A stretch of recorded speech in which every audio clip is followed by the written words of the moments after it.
প্রিয় দর্শক, এই আমাদের সেই একজন গুণী অভিনেতা, উনি এখনো আল্লাহ হায়াত করেছেন, সুস্থ অবস্থায় এখানে এসেছেন এই একটি মুহূর্ত অনুষ্ঠানে। আজকের এই অনুভূতিটা কেমন?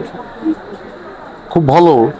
অনুমতিটা এর জন্য ভালো যে আমাদের ফিল্ম কমার্শিয়াল, তো মরে গেলে আর কেউ খবর রাখে না, কিন্তু এখানে অনেক আছেন এরকম অভিনেতার ফ্যামিলি, ওয়াইফ, বাচ্চা, এরা এসছে, দেখা হচ্ছে সবার সাথে, এটা ভালো লাগতেছে। উদ্দেশ্যটা খুব ভালো, যেটা ধরে রাখা যায়, জি, এটা দরকার।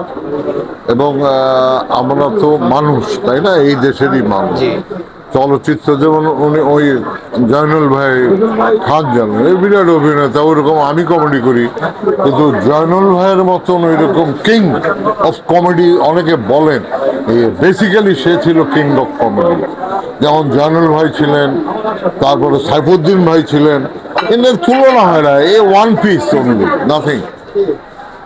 কথাটা বুঝছি, এই ওনাদের অনুপ্রেরণায় আমরা আজকে স্ক্রিনে আসছি। সত্যি কথা বলি, আমি আমার খুব পছন্দ করতো। আর হাসরত বাইরে জানুয়ার দেখা হইলে কইতো, আচ্ছা দেখ এই রেডি করতেছি তোরে খেজানে লেগে, এরকম করতে লাগে। খুব মজা লোক ছিল, আল্লাহ বেহেশত নসিব করুক এদের। কই আছে বাবা? মিরপুরে ছিল একবার। ওর আম্মার সাথে অনেক বছর আগে আমি পল্টনে যাইতেছি, ওটা দিয়ে রিক্সা থেকে এক মহিলা ডাকে, খেড়া ডাকে, সামনে গেছি, ভাবি ওদের বাসায় যেতাম জনল ভাই, আল্লাহ বেহেশত। কি বলবো, আম্মা ভালো আছে? মারা গেছেন।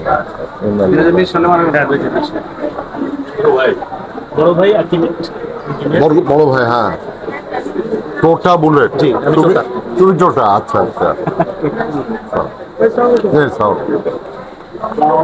ধন্যবাদ আপনাদের কথা জিজ্ঞেস করার জন্য। ওকে, থ্যাংক ইউ ভাই, দোয়া করবেন উনি যেন আরো সুস্থ সুন্দর থাকে। আল্লাহ যেন এই কথা বলে আজকের মতোই ভালো থাকবেন, সুস্থ থাকবেন এবং নিয়মিত বিনোদন দেখবেন এবং বাংলা চলচ্চিত্রের পাশে থাকবেন। ধন্যবাদ। ভিডিওটি সম্পূর্ণ দেখুন এবং কমেন্ট করুন আর সাবস্ক্রাইব করে পাশে থাকুন। ধন্যবাদ।